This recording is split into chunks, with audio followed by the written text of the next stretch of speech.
Battle of the heavens की सोसम सी video के अंदर एक बार फिर से आपका स्वागत है। तो इस वीडियो के अंदर जियाविन भिड़ने वाला है एंशिएंट हेवन डिवन पाइथन से। तो चलो यार ज्यादा बकवास न करते हुए वीडियो करते हैं शुरू। तो जैसे कि हमने इसके पिछले पार्ट में देखा था कि जो जियाविन होते हैं वो परफॉर्म स्काई सेक्ट के पूरे ग्रुप को फिनिश कर देता है, जिसके बाद उसकी मुलाकात काफी टाइम बाद यूनियन से होती है और साथ ही हमें क्वीन मेडियोसा और यूनियन के बीच एक साइलेंट वॉर भी देखने को मिली थी। तो हमारे इस वाले पार्ट की शुरुआत बिल्कुल यहीं से होती है, जहाँ पे जियाविन यूनियन को देख के कहता है कि क्यों ना हम आगे की जर्नी साथ में मिले कंटिन्यू करें, और अगर हम लोगों के ग्रुप मिल जाते हैं तो डेफिनेटली हम लोगों की स्ट्रेंथ काफी ज्यादा बढ़ जाएगी और फिर किसी भी मुसीबत का सामना करते टाइम हम एक दूसरे की हेल्प कर पाएंगे। और भले ही एंशिएंट रीजन स्टेज पे पहुंचने वाले फैक्शंस कितने भी ज्यादा स्ट्रॉन्ग क्यों ना हो, लेकिन जियाविन उन सबसे पहले पहुंचना चाहता था, लेकिन वैसे अपनी स्ट्रेंथ के दम पे तो नहीं कर पाता। यार जियाविन के इन शब्दों को सुन के जो यूनियन होती है वो थोड़ा हेजिटेट करने लगती है, क्योंकि जियाविन ग्रुप का जो एटमॉस्फेयर है वो उससे बिल्कुल भी यूज्ड टू नहीं हो पा रही। लेकिन अपने ग्रुप मेंबर्स की ऐसी खराब हालत को देख के यूनियन को लास्ट में जाके हमें नोट करना पड़ता है। और पिछले कुछ टाइम में लोग पहले ही एंशिएंट वेस्टलैंड रीजन में काफी मुसीबतों का सामना कर चुके हैं, और अगर ये लोग अपनी स्ट्रेंथ पे रिलाई करते रहते हैं तो फिर इनके लिए एंशिएंट रीजन स्टेज पे पहुंचना काफी मुश्किल होगा। यार तभी जो यूनियन होती है वो कहते हैं कि चलो हम ईस्ट वाले रास्ते पे चलते हैं, और भले ही वेस्ट वाला रास्ता थोड़ा क्लोज पड़ता हो, लेकिन उस रास्ते की मेन रोड को एंशिएंट हेवन डिवन पाइथन ने घेर के रखा है और उसकी स्ट्रेंथ 2 जून पीक 5 चेंज में पहुंच चुकी है, और अगर हम उस रास्ते से गुजरते हैं तो हम डेफिनेटली उसे डिस्टर्ब कर देंगे। और एंशिएंट हेवन डिवन पाइथन इस नाम को सुन के जियाविन थोड़ा हैरान हो जाता है, क्योंकि ये म्यूटेट हुए स्नेक की एक बहुत ही रेयर प्रजाति है और ये बेस्ट मेंशरीन डीप ग्राउंड पाइथन से भी बहुत ही ज्यादा भयानक होता है। लेकिन ये स्नेक एक्सट्रीमली रेयर है और बाहरी दुनिया से इसका नामो निशान भी मिट चुका है, और ये अनएक्सपेक्टेड बात है कि वो यहाँ पे मौजूद है। और ऐसा नहीं है कि जियाविन इस एंशिएंट हेवन डिवन पाइथन के बारे में सुन के हैरान था, लेकिन सीन कुछ ऐसा होता है कि जियाविन ने एक एंशिएंट बुक में पढ़ा था कि एक एंशिएंट हेवन डिवन पाइथन के ब्लड का यूज करके फिजिकल बॉडी को रिफाइन करके उसे स्ट्रॉन्ग बनाया जा सकता है। और अभी जियाविन के लिए अपनी फिजिकल बॉडी की स्ट्रेंथ को बढ़ाना काफी जरूरी है, क्योंकि ऐसा होने पे जियाविन किंग कोंग ग्लास बॉडी को 99 फुट तक प्रैक्टिस कर पाएगा। और अभी जियाविन एंशिएंट वेस्टलैंड रीजन के अंदर है तो उसकी मुलाकात पावरफुल फैक्शन से भी होने वाली है, और अगर उसके पास सफिशिएंट पावर नहीं होती तो उसकी बैंड बच जाएगी। और जियाविन ने एंशिएंट बुक में ये भी पढ़ा था कि एंशिएंट डिवन पाइथन को एक ब्लड पूल बनाना भी काफी अच्छा लगता है, क्योंकि जहाँ पे वो ब्लड पूल होता है वहीं पे उसकी संतान जन्म लेती है, और अपने बच्चे को सफिशिएंट एनर्जी प्रोवाइड करने के लिए वो एंशिएंट हेवन डिवन पाइथन कई सौ सालों तक उन नेचुरल ट्रेजर्स को इकट्ठा करता रहता है जिनके अंदर काफी रिच एनर्जी मौजूद हो, और उन सभी को वो डाल देता है उस ब्लड पूल के अंदर, और ये ब्लड पूल इस सारी रिच एनर्जी को एब्जॉर्ब कर लेता है, जिसके बाद ये जन्म होने वाले बच्चे की बॉडी में मर्ज हो जाती है। यार तभी जियाविन की आंखें चमकने लगती है और वो कहता है कि क्या तुम लोगों ने अपनी आंखों से उस एंशिएंट हेवन डिवन पाइथन को देखा है? ये सुन के यूनियन कहते हैं कि हाँ हम एक बार उससे फाइट भी कर चुके हैं, लेकिन अच्छी बात ये है कि हम जैसे तैसे करके अपनी जान को बचा के यहाँ तक पहुंच पाए। और यूनियन के इन शब्दों को सुन के जियाविन कहता है कि मैं वहाँ पे जाना चाहता हूँ, क्योंकि वो एंशिएंट हेवन डिवन पाइथन मेरे लिए काफी ज्यादा बेनिफिशियल होगा। और जब जियाविन के ये सब यूनियन के ग्रुप के कानों में पड़ते हैं तो उन सबके तोते उड़ जाते हैं, और यूनियन के ग्रुप के एक्सप्रेशन को देख के जियाविन कहता है कि मेरे पास अपने कुछ प्लान्स हैं, और जब तक मुझे कॉन्सिक्वेंसेस के बारे में पता ना हो तो मैं फालतू में एक्शंस नहीं लेता।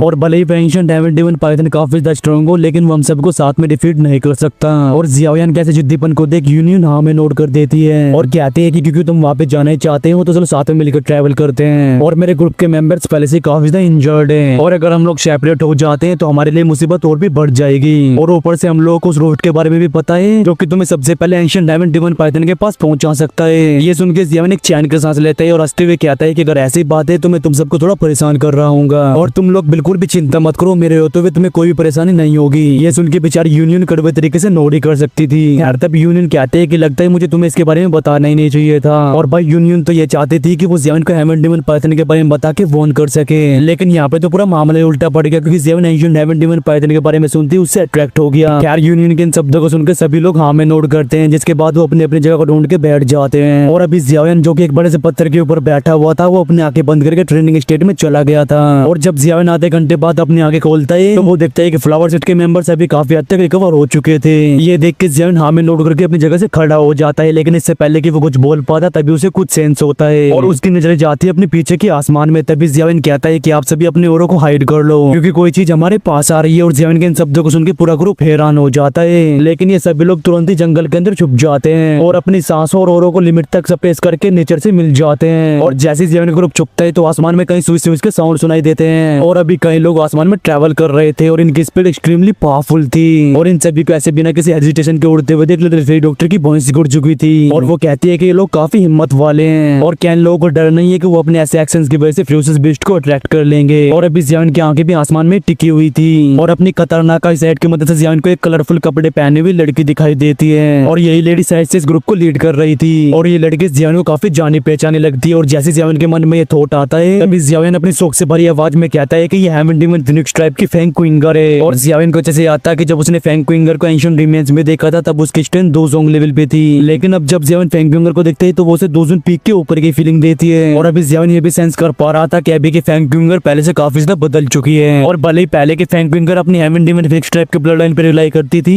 लेकिन तब वो जियाविन को बिल्कुल भी प्रेशर फील नहीं कर पा पाई। लेकिन अभी जब जियाविन फैंग क्विंगर को देख रहा था तो उसके अंदर से एक प्रेशर फील हो रहा था। और जियाविन ने ऐसे प्रेशर को जिया की बॉडी के अंदर सेंस किया था। और इस प्रेशर को सेंस करने के बाद जियाविन कहता है कि ये प्रेशर तो एंशिएंट डीमन फिनिक्स का है। और लगता है इस लड़की को कोई खतरनाक अपॉर्चुनिटी मिली है जिस वजह से उसकी स्ट्रेंथ इस लेवल तक बढ़ चुकी है। और इस वजह से मैं और भी देर नहीं कर सकता, मुझे एंशिएंट डायमंड डीमन पाइथन की तरफ जाना ही होगा, जिससे कि मैं उसके ब्लड पूल को यूज करके अपनी किंग कोंग ग्लास बॉडी को पीक तक यूज कर सकूं। और मुझे 2 जून के 9 स्टार में भी जल्द से जल्द ब्रेक थ्रू करना होगा। और ये कहते हुए जियाविन अपने हाथों को क्लेंच कर लेता है। और ये दुश्मन जिनकी स्ट्रेंथ अभी काफी ज्यादा बढ़ चुकी है सच में अब जियाविन को प्रेशर फील करवा रहे हैं। यार इसी के साथ सीन चेंज होता है, हमें एक बड़े से माउंटेन को दिखाया जाता है। और ये देखने में तो काफी ज्यादा भयानक लग रहा था। और ये किसी स्नेक की तरह रोड के एक साइड में खड़ा होता है। और इसके 100 मीटर के रेडियस में डार्क ब्लैक फॉग फैली होती है। और इस जगह पे कोई भी प्रोसेस भी एंटर करने की कोशिश नहीं करता, क्योंकि ये टेरिटरी होती है एंशिएंट हेवन डीमन पाइथन की। और ये एंशिएंट हेवन डीमन पाइथन एक एक्सट्रीमली रेयर म्यूटेटेड बीस्ट है। और इसकी ब्लड लाइन स्नेक क्लैन के एंशिएंट एंसेस्टर के काफी करीब पहुंच चुकी है, लेकिन इसकी फेरोसिटी की वजह से इसकी इंटेलिजेंस 9 स्नीड डीप ब्राउन पाइथन से काफी कम है। और इसी वजह से 9 स्नीड डीप ब्राउन पाइथन इस एंशिएंट हेवन डीमन पाइथन की बिल्कुल भी वैल्यू नहीं करते। और एंशिएंट हेवन डीमन पाइथन का ब्लड फिजिकल बॉडी को टेम्पर करने के लिए काफी अच्छा माना जाता है, लेकिन काफी सारे नेचुरल ट्रेजर से रिफाइन होने के बाद अभी की जियाविन की फिजिकल बॉडी काफी ज्यादा स्ट्रॉन्ग है। और इसी वजह से किसी भी नॉर्मल ट्रेजर से जियाविन की फिजिकल बॉडी को कोई फायदा नहीं होने वाला। और भले ही जियाविन एंशिएंट हेवन डीमन पाइथन के ब्लड का यूज करके अपनी फिजिकल बॉडी को रिफाइन कर ले, लेकिन ये फिर भी उसके लिए कुछ खास ज्यादा बेनिफिशियल नहीं होगा। और इसी वजह से जियाविन का target ancient heaven demon python का ब्लड नहीं बल्कि उसका वो ब्लड पूल होता है, जिसे कि हजारों सालों से क्रिएट कर रहा है। और इसके अंदर नेचुरल एनर्जी भर भर के होती है। और ये प्योर एनर्जी नेचुरल ट्रेजर से आती है, जिन्हें कि एंशिएंट हेवन डीमन पाइथन काफी टाइम से इकट्ठा करता आ रहा है। और जैसे जैसे टाइम गुजरता जाता है तो इस पूल के अंदर इकट्ठा होने वाली एनर्जी काफी भयानक लेवल पे पहुंच जाती है। और अगर कोई ऑर्डिनरी एक्सपर्ट इस पूल के अंदर एंटर करता है तो इतनी भयानक एनर्जी की वजह से उसकी बॉडी तुरंत ही ब्लास्ट हो जाएगी, क्योंकि सिर्फ एंशिएंट हेवन डीमन पाइथन के डिसेंडेंट्स से कंट्रोल कर सकते हैं। लेकिन ये बात जियाविन के ऊपर लागू नहीं होती, क्योंकि भले ही बाकी लोग इस एनर्जी को ना सह पाए, लेकिन काफी सारे नेचुरल ट्रेजर से रिफाइन होने के बाद जियाविन की फिजिकल बॉडी कई मैजिकल बेस से कंपेयर की जा सकती है। और इसी वजह से जियाविन के लिए इस एनर्जी को सहन करना कोई बड़ी बात नहीं होगी। और ये ancient heaven demon blood pool उसके लिए काफी अच्छा नरिशमेंट का सोर्स है। और इसका यूज करके वो अपनी किंग कोंग ग्लास बॉडी को पीक तक तो यूज कर ही पाएगा, ऊपर से वो उसकी प्योर एनर्जी का यूज करके दूसरों के 9 स्टार में ब्रेक थ्रू कर सकता है। यार जब जियाविन का ग्रुप उस बड़े से माउंटेन से थोड़ी दूरी पे अपीयर होता है तो यूनियन सामने के डार्क ब्लैक फॉग को देख के कहते हैं कि एंशिएंट हेवन डीमन पाइथन यहीं पे है। ये सुन के जियाविन चुपचाप से हाँ में नोट करता है और कहता है कि चलो तुम सब अपने अपने अटैक्स को रेडी कर लो। और ये कहते हैं जियाविन किसी घोस्ट की तरह उस ब्लैक माउंटेन की तरफ शूट हो जाता है। और काइलिन, लिटिल फेरी, डॉक्टर क्विंगलर और बाकी सभी लोगों से फॉलो करने लगते हैं। और फ्लावर सेक्ट के मेंबर्स थोड़ी देर तक हेजिटेट करते हैं, लेकिन यूनियन के ऑर्डर को सुन के वो सभी लोग भी आगे की तरफ शूट हो जाते हैं। और अभी इन सभी लोगों ने अपने औरों को काफी हद तक सप्रेस कर दिया था।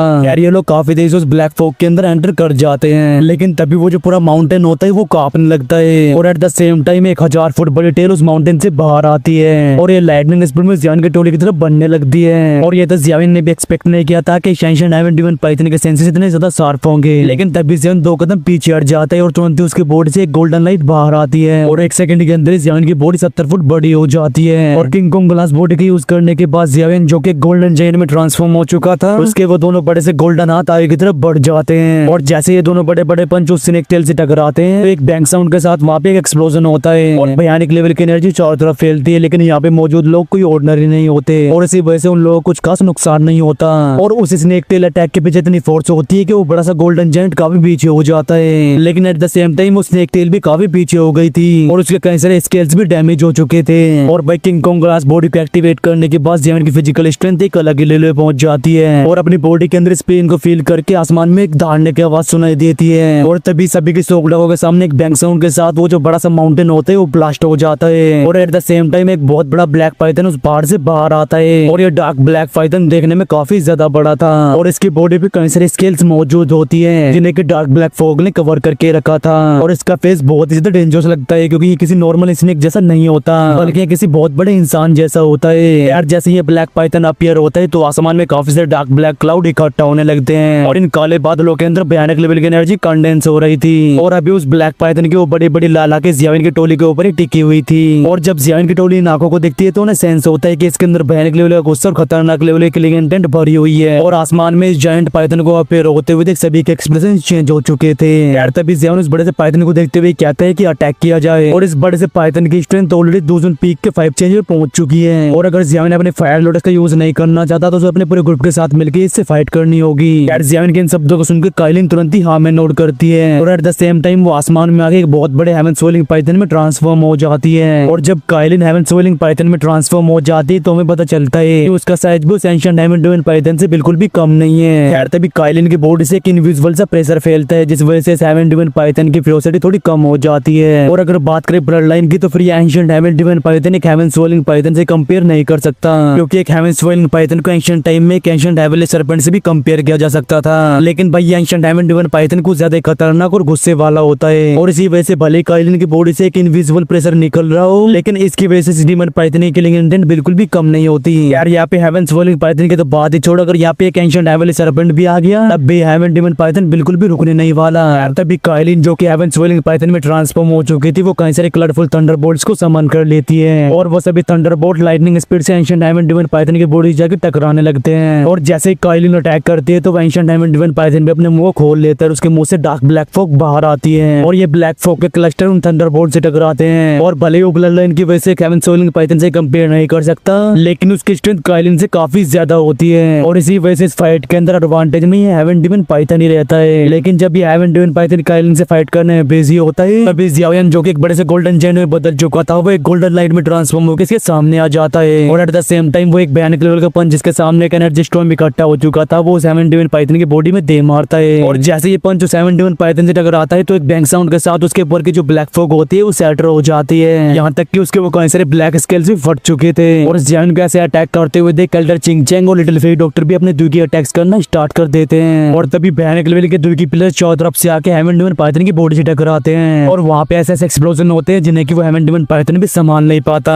लेकिन ये हेवन डिवाइन पाइथन भी कुछ ज्यादा ही गुस्से वाला था, इसी वजह से वो सभी अटैक्स को इग्नोर कर देता है। और वो अपने इस बड़े से टेल को ज़ियाओयान की तरफ दे मारता है क्योंकि उसे भी पता होता है कि ज़ियाओयान ने उसके सबसे ज्यादा बैंड बजा सकता था। जैसे ये बड़े से स्नेक टेल ज़ियाओयान की बॉडी से टकराती है तो हमें एक मेटेलिक साउंड सुनाई देता है, लेकिन वो जैसे तैसे करके इस भयानक लेवल की फोर्स को सह लेता है। और तभी ज़ियाओयान उस बड़ी सी टेल को पकड़ लेता है और उसके हाथ से पर्पल फ्लेम बाहर आने लगती है। और पलक झपकती है फ्लेम हेवन डिवाइन पाइथन की पूरी बॉडी को कवर कर लेती है। और जो black scales heaven divine python की बॉडी के ऊपर मौजूद होती है तुरंत ही उनका नामो निशान मिट जाता है। और ऐसे भयानक लेवल के टेम्परेचर को सेंस करके वो हेवन डिवाइन पाइथन एकदम पगला जाता है। और तभी उस हेवन डिवाइन पाइथन की बॉडी कप आने लगती है। और जहाँ जहाँ भी उसके ऊपर से टेल टकराती है वहाँ के जो माउंटेन्स होते हैं वो तुरंत ही ब्लास्ट हो जाते हैं। और हेवन डिवाइन पाइथन की ऐसी हालत को देख के सभी लोग थोड़ा हैरान हो चुके थे क्योंकि इससे निपटना थोड़ा मुश्किल है। और अगर ज़ियाओयान और काइलिन इसके ऊपर प्रेशर ना डाल रहे होते तो अब तक उन सबकी बैंड बजा चुका होता। यार तभी ज़ियाओयान अपने एक हाथ से उस बड़े से पाइथन के टेल को पकड़ते हैं और दूसरे हाथ से पंचेस बरसाना स्टार्ट कर देता है। और तभी बैंग बैंग बैंग साउंड के साथ उस हेवन डिवाइन पाइथन के टेल से खून काफी मात्रा में निकलने लगता है। और भले उस हेवन डिवाइन पाइथन को हेवनली फ्लेम और ज़ियाओयान के खतरनाक अटैक की वजह से काफी पेन फील हो रहा था, लेकिन इस सब की वजह से उसकी फेरोसिटी और भी बढ़ जाती है और इसी वजह से वो और भी खतरनाक तरीके से रेजिस्ट करने लगता है। और जब ज़ियाओयान को ऐसा लगता है कि वो स्ट्रगल कर रहे इस हेवन डिवाइन पाइथन को और भी देर तक नहीं संभाल पाएगा तभी उसे एक प्यारी सी आवाज सुनाई देती है और तुरंत ही ज़ियाओयान का ध्यान उस आवाज की तरफ जाता है। और ये आवाज जो होती है क्विंगलिन की जो कहती है कि यंग मास्टर ज़ियाओयान आप इसे मेरी आंखों में देखने के लिए मजबूर करो। ये सुन के ज़ियाओयान एक गहरी सांस लेता है और उसकी दुई इसके दोनों हाथों में इकट्ठा होने लगती है। और जैसे ही भयानक लेवल की एनर्जी उसके हाथ में इकट्ठा होती है तो फोर्सफुली हेवन डिवाइन पाइथन की बॉडी को घुमा देता है। और ज़ियाओयान के ऐसा करने की वजह से वो हेवन डिवाइन पाइथन और भी ज्यादा गुस्से में आ जाता है। लेकिन इससे पहले कि वो कुछ कर पाता तभी उसके सामने एक बहुत बड़ी ग्रीन कलर की आई अपीयर होती है। और इस बड़ी सी ग्रीन आई के अंदर 3 हरे कलर के फ्लावर रोटेट हो रहे थे।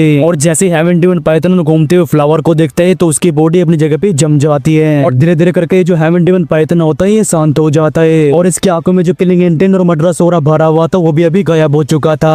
इसी सीन के साथ हमारा ये वाला पार्ट यहीं पे खत्म होता है। और इसके नेक्स्ट पार्ट में ज़ियाओयान किंग कोंग लास्ट बॉडी को उसके पीक तक प्रैक्टिस करने वाला है और साथ ही ज़ियाओयान ब्रेक थ्रू करेगा दूसरे के 9 स्टार में। तो इसके नेक्स्ट पार्ट के लिए ठोक और लाइक और अगर आप लोग चैनल बनाए हो तो चैनल को सब्सक्राइब करके उस बेल आइकन को प्रेस कर सकते हो। तो चलो यार इस वीडियो करते हैं यहीं पे एंड मैं मिलता हूँ आपसे नेक्स्ट वीडियो में। Till the take care and bye bye and love you all guys. बोलो महादेव महादेव।